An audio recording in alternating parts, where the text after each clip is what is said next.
We're on a little bit different schedule today because of the Lord's Supper. I was planning really to have, in your mind when you think about the Lord's Supper, I'm thinking about people passing things out to people in the pews, and so we sort of abbreviated things this morning. So you might get the added benefit of being able to get someplace a little earlier today. I don't know. We'll see. But we are having the Lord's Supper. Now we also at Southside today have begun multiple campuses. And so for those of you who are here today, welcome and thank you for sharing with us. For those of you who are in our Myrtle Beach campus today, we appreciate your tuning in today. Those in our Florida campus, we appreciate that. And those who are in our Gatlinburg campus, we really appreciate you tuning in today. It is spring break. We knew that we would have a lot of people gone today. And so we today, it's just a couple of weeks to Easter. Now, we only have one more service, as far as we know, in this particular location. We're going to be moving into the auditorium in a couple of weeks. I want to just give you a heads up. I have asked that we begin both our Sunday school hour and our worship hour 10 minutes early. And the reason we're going to do that is because you're going to get out there and you're going to be milling around saying howdy to one another.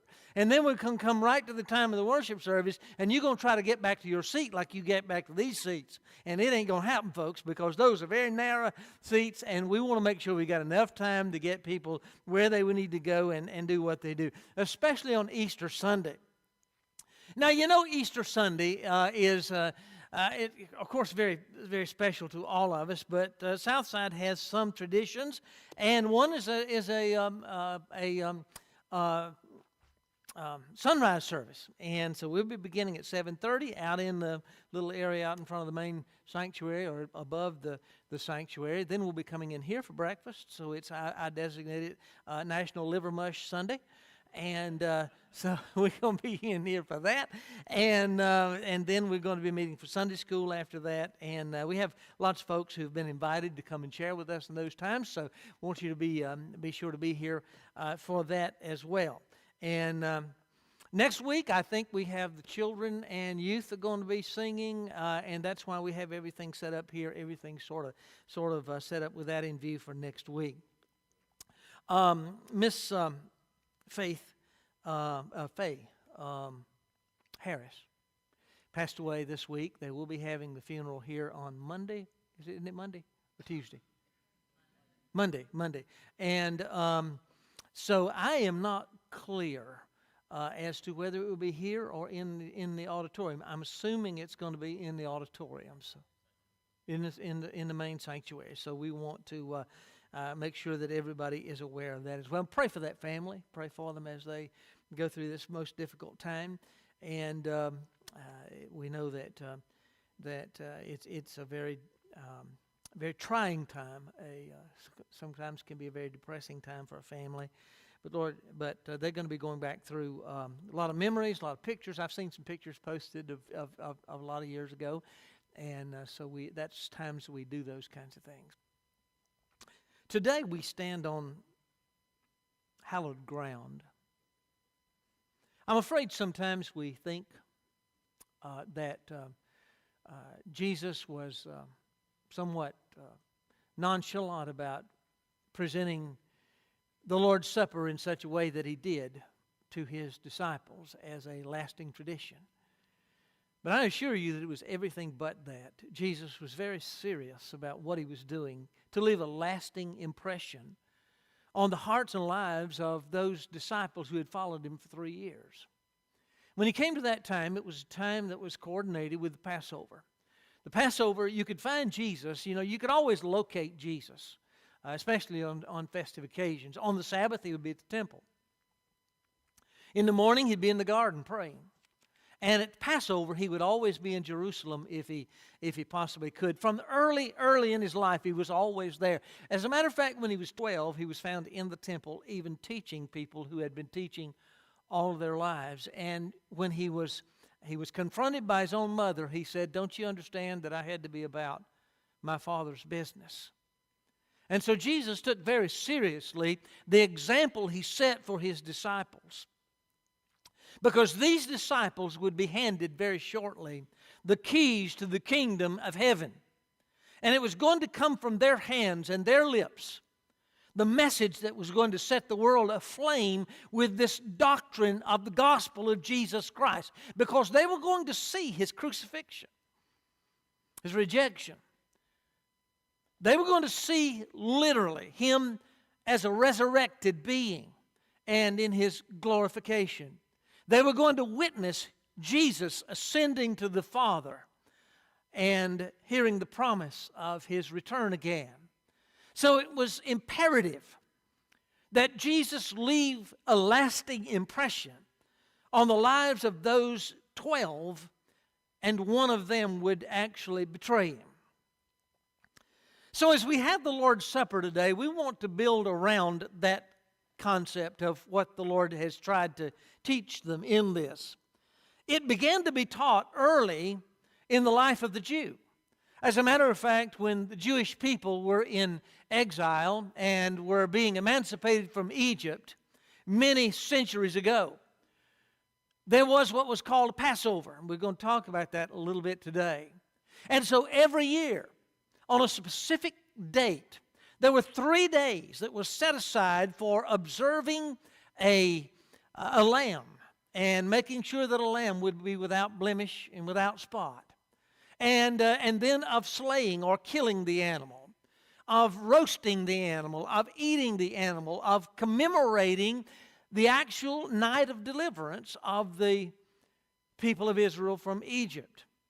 So every year, the Jew, for hundreds of years, were subjected to a memorial of what God had done for the Israelite, and that shedding of blood became a very important part of what they were doing. I'm going to read from Mark chapter 14 today, verse 12 and following. So I want you to follow along with me if you would. On the first day of the Feast of Unleavened Bread, you see, they loved to feast. They loved to get together. They would eat, they would sing, they would dance, they would celebrate together as families and as extended families and as of the family of the Jews. They loved to celebrate, and they had many different celebrations set aside. And this particular celebration was perhaps the pinnacle of all celebrations that they had. And so they knew the date and the time, and they made their way to Jerusalem, and now everyone was gathered. And in a little room, the disciples would gather. On the first day of the Feast of Unleavened Bread, when it was customary to sacrifice the Passover lamb, Jesus' disciples asked them, "Where do you want us to go and make preparations for you to eat the Passover?" You see, they had learned enough about Jesus to be able to assume that Jesus would eat the Passover together with his disciples. It had become something that was so vital and so important to their gatherings that they just naturally assumed that they had to have a place, because Passover was here and Jesus was going to eat his Passover or celebrate his Passover with those who had followed him, his 12 disciples. So he sent 2 of his disciples, telling them, "Go into the city, and a man carrying a jar of water will meet you. Follow him. Say to the owner of the house he enters." Now, it evidently was a servant. It was someone's servant who was carrying water for his master. And they were going to the master's. He was going back to the master's house. Had Jesus prearranged this meeting? Don't know. Probably had. Had he prearranged for the use of an upper room? Maybe he did. We don't know. We're just not privy to that information. But Jesus said, when you go, you're going to find somebody who's going to meet you there. And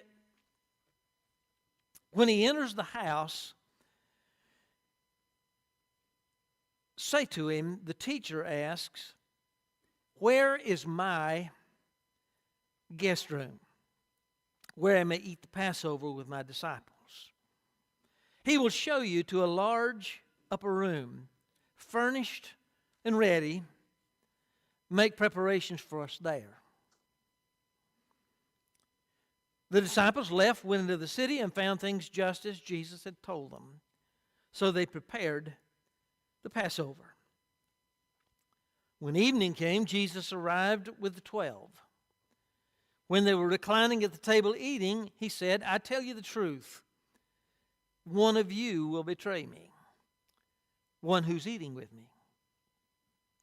They were saddened. And one by one they said to him, surely not I. It is one of the 12, he replied, one who dips bread into the bowl with me. The Son of Man will go just as it is written about him, but woe to that man who betrays the Son of Man. It would be better for him if he had not been born. Now, I want to interject something here that's very relevant to our time and our culture. There are only two things that I know, or two times, or groups of people that I know that Jesus said it would be better if they weren't born. One is for the one who would betray the Lord Jesus Christ after following him for 3 years. The other is those who abuse children. He said it would be better for you to have a millstone put around your neck and cast into the deepest part of the sea than for you to offend one of these little ones. And yet we're seeing that very thing played out before our eyes. People not necessarily caring what you do, but they want your children. And there's so many who are predators to children, but I want you to know that that does not escape the eyes of God. And he likens those who will abuse children, hurt children, use children, brainwash children to Judas himself. It is a betrayal of who God is. While they were eating, verse 22, Jesus took bread. He gave thanks and broke it and gave it to his disciples, saying, take it. This is my body. Now there is a teaching called transubstantiation. That is the teaching that the bread and the blood turn into the actual bread, actual body, and the actual blood of Jesus when you take it. That's not the intent of what Jesus is doing here. This is purely symbolic. And he is saying, just as bread is broken for you, and just as wine is harvested and produced for you and given to you, my body is being given to you, and my blood is being given for you. Then he took the cup and gave thanks and offered it to them, and they all drank from it. This is my blood of the covenant, which is poured out for many. He said to them, I tell you the truth, I will not drink again of the fruit of the vine until the day I drink it anew in the kingdom of God. And when they had sung a song, they went out to the Mount of Olives, where, of course, we know that Jesus prayed. The disciples slumbered. Judas betrayed Jesus, and he was led across the Kedron Valley from the Mount of Olives up to Caiaphas' house, and then to Pilate's praetorium to be tried and to be crucified. Perhaps one of the most famous speeches that has ever been made was a very brief speech by Abraham Lincoln. It was to memorialize the lives that had been given in defense of the nation or of the Union at Gettysburg. It's called the Gettysburg Address. And in that very brief few lines, he said, these on this hallowed ground have given their last full measure of devotion, which means that they were willing to shed their own blood and give up all of their hopes, dreams, and aspirations to guarantee one nation under God. Lincoln expressed gratitude for those who died to preserve a union. Jesus said in his prayer in John 17, I pray for the last full measure of joy to come to my people. The battle you see over the cross was won in Gethsemane, not on the cross. When the final decision was made that as he had promised and committed to in heaven so many generations before, now was the time when it was on a pivot and he could decide which way he could go. And in that crisis of an hour, he won that victory by praying, not my will, but your will be done. I take the cup. This was indeed a time for precision and detail. You see, it was precisely at this time and at this event that Jesus held this time with his disciples. It was his final year on earth. Jesus had been teaching. He had been performing miracles. Jesus had been walking with his disciples and instructing them privately, rebuking them and chiding them from time to time about their misunderstanding of what he was doing. And he tried to make as clear as he possibly could to them what he was here to do, and that his cross was the main part, the major part of everything he had come to do. He was going to go away and he was going to leave his disciples with his parables. He was going to leave his disciples and others who followed him with his miracles and what they meant.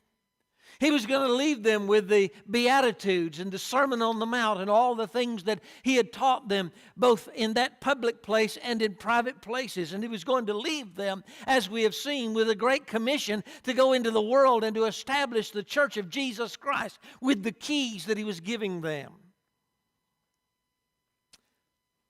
3 years of teaching, 3 years of miracles, 3 years of interacting with his disciples and with people around him had led to a misunderstanding by the people and to crucifixion of Christ. And now he was on the brink of paying the ultimate price. There must be a reason for him paying this price. God wouldn't have sent his Son into the world just to have him misunderstood and killed. Certainly there must have been a purpose to it. The Passover taught what the purpose was. And as they commemorated it year after year after year, it came to mean to them just remembering Egypt. But you see, Jesus became the Passover. Jesus was the Paschal Lamb. Jesus would be the sin bearer of the world, and he would be, as Moses lifted up the serpent, and as that great sermon in John 3 to Nicodemus about being born again said, if I be lifted up, the lifting up of Christ was at hand. He was going to the cross from here. It was the first day of Passover, the Feast of Unleavened Bread. Go back to Exodus 12, you'll find that Moses had been led and given instructions, and he said, you tell the people to go and take a lamb, and you make a lamb for a family, and if they don't have, if it's too much for them to eat, let them share it with someone else, but you apply blood on the doorpost or the lintel, so that when the death angel comes through the land tonight in the final plague, he'll pass over you. Thus it's called a Passover. It was deliverance. It was grace. It was mercy. It was peace to that household. It was horror and nightmare to those that did not embrace the faith of Jews in this particular day. So it was precisely at this event. And I remind you that the very day that Jesus was hanging on the cross on Calvary, the priests were offering the Passover lamb. So they were offering a temporary lamb while the permanent lamb was hanging on the cross himself. There was also a specific place for it all to begin, Jerusalem. David began to be king, and when David was king, their capital was in Hebron.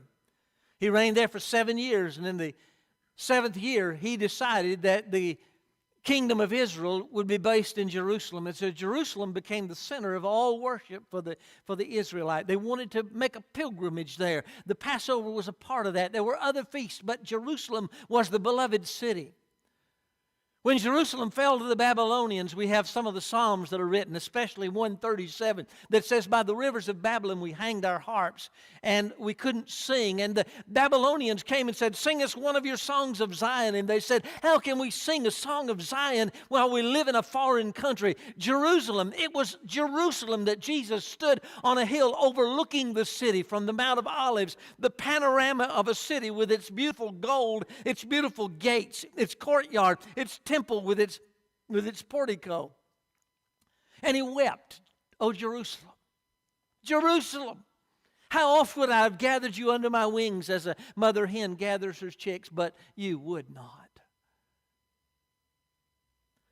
But it was in Jerusalem. There was a very specific room. You see, God's always specific in what He's trying to teach us and to do in our life. He specifically wants us to do specific things, and so it's no different with this. God was very detail-oriented when He created the universe, and He gave your life, and your life is very detailed as God has given you life. But God here Jesus here is following along the same pattern of detail and precision by saying, I want a specific room. I've made arrangements for a specific room. You go meet this person. You ask for the room, and you'll find it's prepared, and then you make preparations for us to eat the Passover together there. Then there was a chosen group. A group who would be impressed with the meaning of all this. They would capture the meaning and go forth from that place.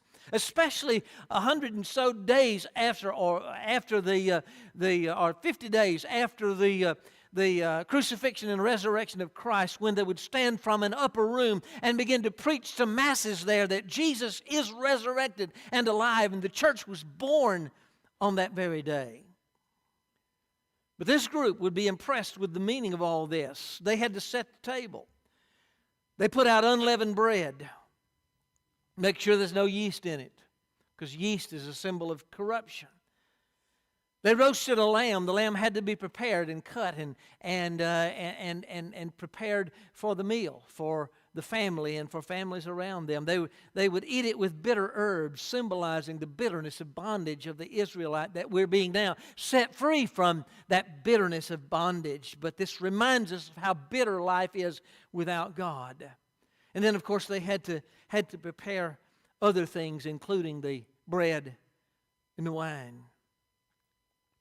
They would remember Israel's deliverance, the killing of the lamb without blemish that is sacrificed on this day, a day when they must follow precisely what God has laid out for them to follow. And when we come to a time like this to celebrate the Lord's Supper, He said, do it in remembrance of me, which means stop and think about what you're doing. It shouldn't be just something tagged on the end of a sermon. It should actually be a part of the message itself when we celebrate the Lord's Supper. He said, as often as you do it. He didn't tell you to do it every Sunday, and He didn't tell you to do it once a quarter. He didn't tell you to do it 7 or 8 times a year in special occasions. He said, as often as you do it. You decide. But with the early church, it was pretty regular. As a matter of fact, it may have been when they came together that their gathering wasn't complete until they had remembered the Lord by sharing bread and wine together. Irregardless of that, knowing that culture would change and churches would change over the generations, He said, just be sure you do this. Just be sure that you don't just eat and drink. One of the indictments against the Corinthian church was that there were people who had discovered that they were having feasts together, and they would come together at the Lord's Supper, and they would come because they were hungry, because they ate after all of that. And He said, make sure you don't do that. Make sure you separate the Lord's Supper from everything else you do, and understand that this is your Passover. This is the New Testament Passover, and you take seriously when you come to the day you observe the Lord's Supper, remembering Him. There's a catchy and really beautiful song now that's a little bit more contemporary called I Will Remember. And there's a discipline in that song that says, I'm going to make myself remember what Christ has done. So when we come to this time, He gives us a couple of warnings. He says, do it in remembrance of me, and make sure that you don't eat and drink of the Lord's Supper unworthily, because you put yourself in some sort of jeopardy if you do. It was a time for precision and detail, and Jesus set out the details that God had set it out long before that. It was also a day of reality and determination. You see, he said the time's come. Now, they thought they were going to celebrate just another Passover. It was a great celebration, and they all looked forward to it, and they all got really something special out of it, and they knew that it was very special to Jesus, but they were not aware that this was the last time they would ever meet with their Master in this kind of setting. It was their last Passover together. Do you suppose that Mary, the mother of Jesus, might have been along with the crowd when Jesus ordained what we call the Lord's Supper? And she had been with him probably every year since he was born, celebrating the Passover in Jerusalem. So many times Jesus would be on journeys, various places, and it would say, in order to be back at the Passover, we need to begin now. And so it was very important that Jesus be there. And I dare say that Jesus probably never missed a Passover in Jerusalem. And yet after 30 plus celebrations of Passover, Jesus was coming to the last one. This was it. Time's come. The day's here. He knew that within a matter of hours he would be captured and he would be treated as a prisoner, that he would be tried, that he would be beaten, that he would be nailed to a cross. Now, there are some very cruel stories if you read them about crosses in Rome. Now, the ancient Egyptians had a method of crucifixion, but the Romans perfected it. Crucifixion was designed to inflict the maximum amount of pain for the longest amount of time a person could stay alive. As a matter of fact, sometimes they would break the prisoners or the folks being executed's legs or other things to hasten death. They would pierce their hearts. So they did the same thing with Jesus because it was so excruciating. There were rulers who, it said, at one time crucified close to 500 Jewish men a day in the Roman Empire. So it wasn't unusual for someone to be crucified. And there were 3 that were representative of the world that were on the cross with Jesus, or 2 that were on the cross with Jesus. One was a thief, another was a thief, then there was Jesus, but one became a believer, one rejected it. So we understand that all of human life is divided on one place, the cross. Jesus here said to his disciples, the time's come. Let's go. The victory had been won in Gethsemane. Jesus had prayed through John 17, praying not only for his disciples, but praying for you and I who would believe on him in this generation. And he concluded the prayer by basically saying, okay, it's time. I'm going to do this, Father. The Son of Man, he said, must go. You ever thought about what Jesus was saying to his disciples when things were in turmoil in Jerusalem? You see, there were a lot of people that just didn't like those disciples, didn't like Jesus. They didn't like anything he was doing. And they were plotting and planning together, and everybody knew they were plotting to have Jesus assassinated if they couldn't get him tried. And they were working with the Romans, and the Sanhedrin was working together, and the high priest and the former high priest, they were all working together. And everybody knew, all the disciples knew that the most dangerous place to be in all the world at that time for Jesus and anybody who believed in him was in Jerusalem. Yet they were going to stay, but they felt maybe they'd be hidden someplace. But then Jesus says, let's go to Jerusalem. That's when Jesus said the Son of Man must go to Jerusalem, must be arrested, must be crucified, and must be raised from the dead. Now, if you're a group of disciples who have been following Jesus and seeing the throngs gathered to hear what Jesus had to say and seeing the miracles Jesus had performed, heard his messages, his parables, his Sermon on the Mount, seen him walk on water and so many other things, the furthest thing from your mind is that your master is going to die in a couple of days. Yet this was a time Jesus was saying it's not an allegory. It's not a metaphor. This is not a parable I'm talking about here. I'm actually talking about real death, real blood, a real cross. Now, when he gathered them in that upper room after preparations had been made, when that time came, the table was spread. Everybody came in and they greeted each other and they moved about, perhaps chuckling and laughing and maybe making different general conversation. And then they all sat down, as they always did. And one of the first things Jesus said was, one of you is going to betray me. Now, that'll destroy the mood in a minute. It was no longer festive.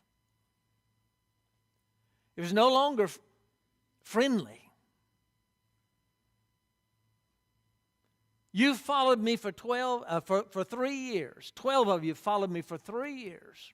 You've seen everything I've done, heard everything I've taught, and yet one of you still doesn't believe, and you are going to betray me. Now, I suppose the deepest wound we can receive is to feel that we're betrayed by somebody that we thought cared about us. And yet Jesus said, one of you who has seen it all, and you have every opportunity that all the rest have, you're still going to go out and betray me. And there's another passage that says he looked at Judas and he said, what you got to do, go out and do it. And he got up and he left the room. Can you imagine how quiet the room grew when Judas got up, walked out of that room?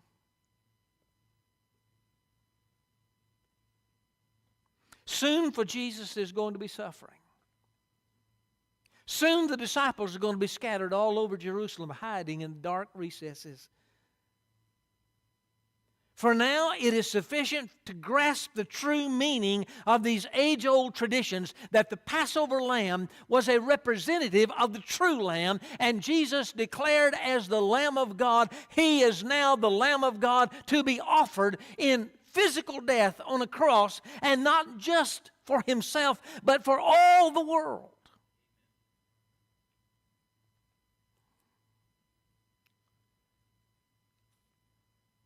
But what really comes out of this is that we need to understand the extent of our own weaknesses. Judas would betray Him. Peter would deny Him.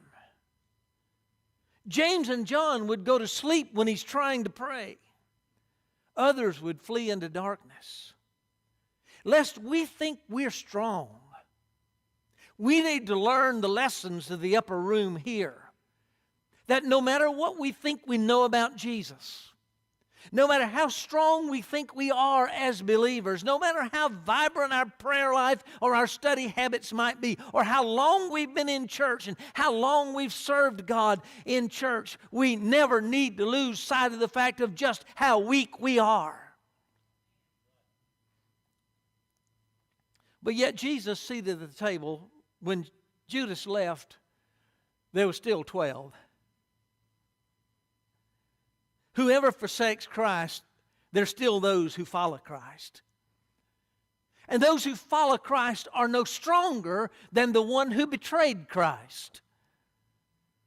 You remember Jesus approaching Simon Peter privately and saying, Peter, there's something going on you need to know about. Satan has desired to have you. My mind flips back to the book of Job. The angels of God appearing before God, and Satan appearing with them, and God saying, have you considered my servant Job? He's righteous in all his doings. And Satan basically accused him and said, he'll betray you in a minute. Maybe there was the same kind of gathering in heaven and Jesus was aware of it, that Satan said, I want Simon Peter. Why would he want him? He would want him because he's going to be the one to preach the inaugural message. He's the one that's going to announce the ultimate truth, that Jesus Christ was the Son of God, the true Messiah, that He has been raised from the dead, and that there is value to repentance and turning to Him and becoming a part of the believers who make up the church. Attempt great things for God. Ed and I, or Judson, I think, one of our first missionaries, said, attempt great things for God. Ask great things of God. But the more you ask of God, the more you attempt as great things for God, the more you attract Satan's attention, and he wants to silence your voice. Finally, this was a time of the experience of trouble and resignation. When Jesus prayed, He said, the hour's come. He prayed, if it be possible, let this cup pass from me. You see, beyond just a cup of suffering, He saw a cup of sin. Not just the sin of Judas, or the sin of the Sanhedrin, or of the high priest in rejecting Him, or the Romans to execute Him, but the sin of every human who had ever lived, every home that had ever been broken by sin, every child that's ever been corrupted by sin, every person who has been murdered and betrayed because of sin. All of the power of sin was placed in the cup, and the cup was placed in the hand of Jesus in the garden so that Jesus will drink it or pour it out.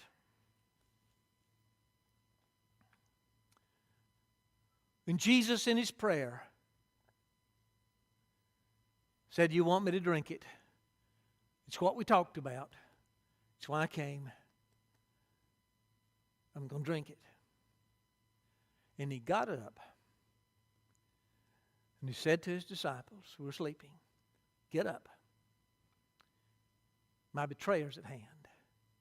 And He walked straight to the soldiers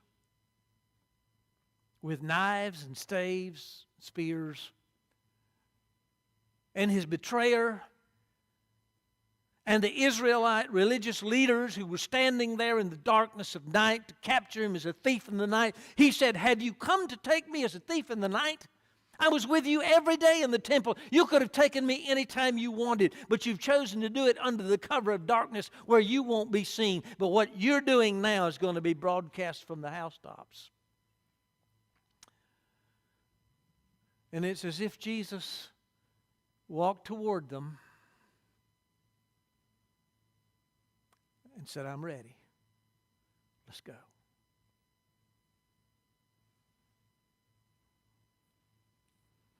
The cup was full of our sin. The burden Jesus bore in that hour was a very heavy burden. As a matter of fact, hematidrosis, I believe, is the correct term for what happened with the bloody sweat under such stress that the capillaries in the forehead of one can burst and bring forth fluid and blood. It says that He became extremely stressed.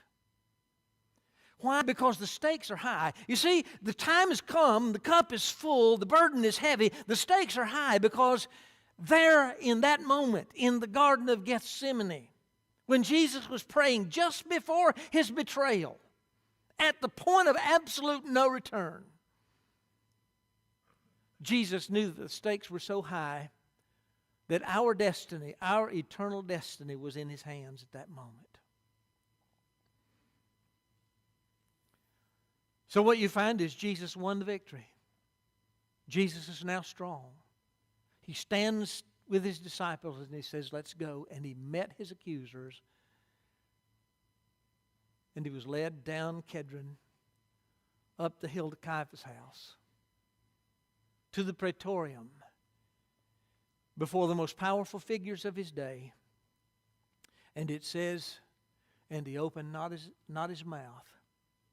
We reflect back on Isaiah's prophecy. To whom is the arm of the Lord revealed? He'll grow up before him as a tender shoot. And then it says he is despised and rejected, a man of sorrows, who opened not his mouth. And they were absolutely astonished that Jesus would just stand there and let them do what they were going to do to him. Once you had been accused and tried, everyone in Jerusalem, and there were literally millions of people in that area at that time for Passover, everyone who heard about this knew that once the sentence is pronounced, things never get any better. They get worse. The beatings, the sufferings, the agony of the crucifixion itself did not paint a pretty picture, but it was an image burned on the minds of people who had become accustomed to seeing it. So somebody must have been mistaken about who Jesus was in order to crucify him like this. Somebody must have declared that Jesus was an imposter for them to reject him and allow him to be crucified like this. Where are all his followers? And yet on that day when he left the garden with his disciples scattered into the darkness, and there Jesus was alone before his accusers. He walked the Via Dolorosa bearing his own cross alone. He lay his own life down on the cross alone. And he hung between heaven and earth on rough, rugged timbers alone. Oh, but he wasn't alone. The Father was viewing. The Father was pleased. The Father was hurt. The Father was broken. The Father closed his eyes for a season. And we have sayings of Jesus on the cross that indicate his spirit of prayer and resignation when he said, Father, forgive them. They don't know what they're doing. And in that prayer, you and I are included because we don't know what we're doing to him. Because we're weak and we'll scatter. And now, his own people rejected him. How important is preparation? Preparation for the Lord's Supper is very, very important. That's why I've taken an entire Sunday service to prepare and administer the Lord's Supper today. Preparation is important. When the disciples went, they prepared. Every Passover, the Jews prepared. But there's greater preparation for that. Prepare for eternity, because if you're not prepared,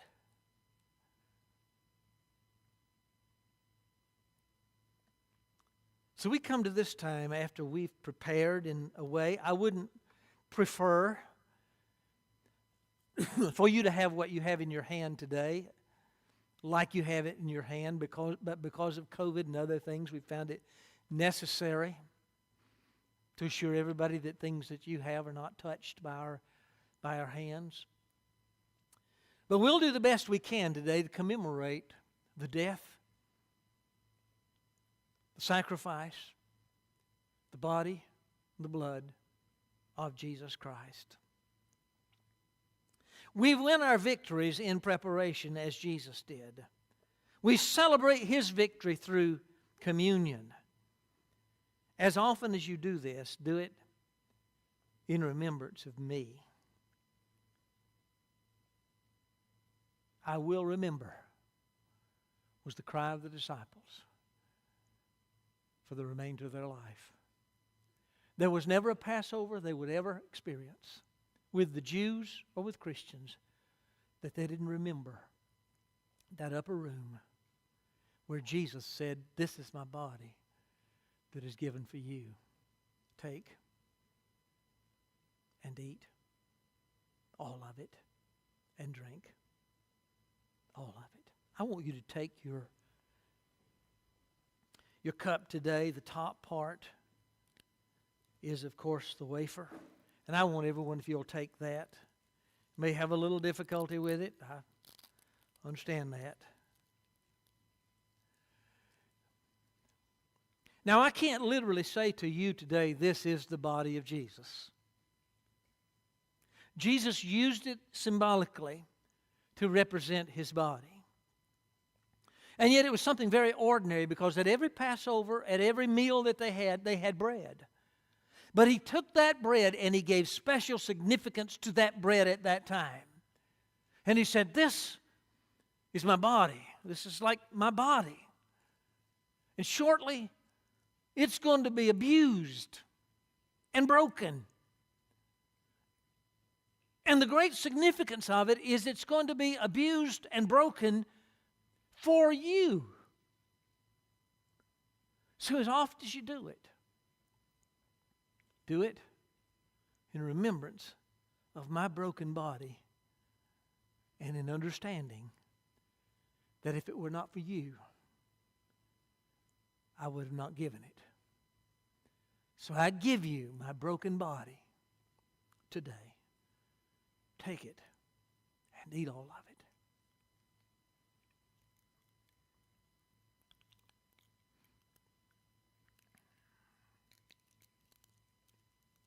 If you'd open your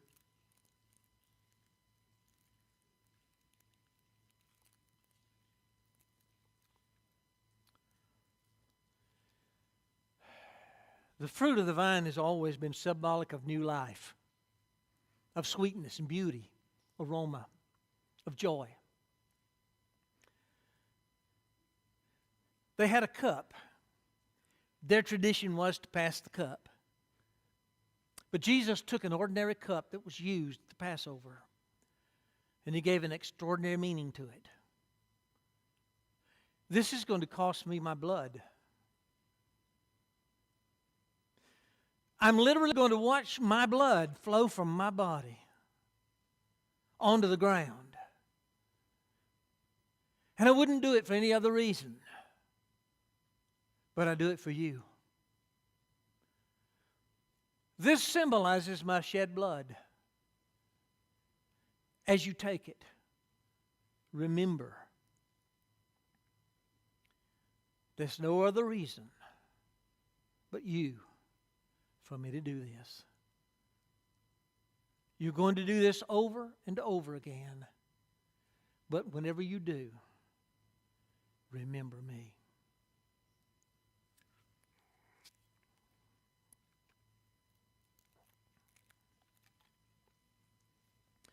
Songs were a natural part of the celebration of the Jews anytime. They loved to sing. On this day, in the silence of that hour when Judas had left to betray Him, the disciples had been made to understand that Jesus was truly going to die within a short period of time, and that when they left that room, they were going to a place that Jesus was going to be captured, and it was going to be beginning then.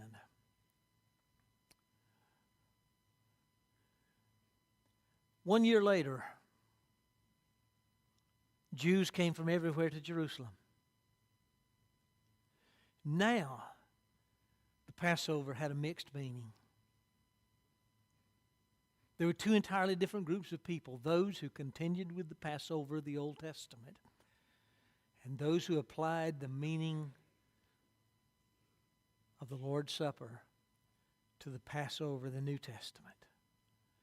He is now your Passover. You don't kill a lamb today. The lamb's already been killed. But you inherit the promises of God, that as you go through your life, as they began to commemorate year after year the Passover, they began to remember Jesus died on Passover. The greatest miracle I know of timing in the entire world was when Jesus was hanging on the cross, and at the moment He said, "It is finished," the veil of the temple was rent from the top to the bottom, signifying the way's made open now. It's wide open to the Father now. Come on and talk to the Father. My prayer for you today as we sing a hymn and leave this place is that you'll understand the deeper significance of those ordinary times when you in the life of a church participate in the Lord's Supper. that he didn't have to do it, but he gave his body and he shed his blood because of you. He drank the cup that was filled with your sin so that you wouldn't have to drink it. It's said that after Jesus had made these declarations and they observed the first Lord's Supper, that they stood and they sang a hymn and they went out to Jesus' capture, to his trial, and to his crucifixion. You're going to go from this place and you're going to live in a world that is filled with jealousy and hatred and bitterness and anger toward even the people of God. You understand what you're facing. Draw strength from what you've done today.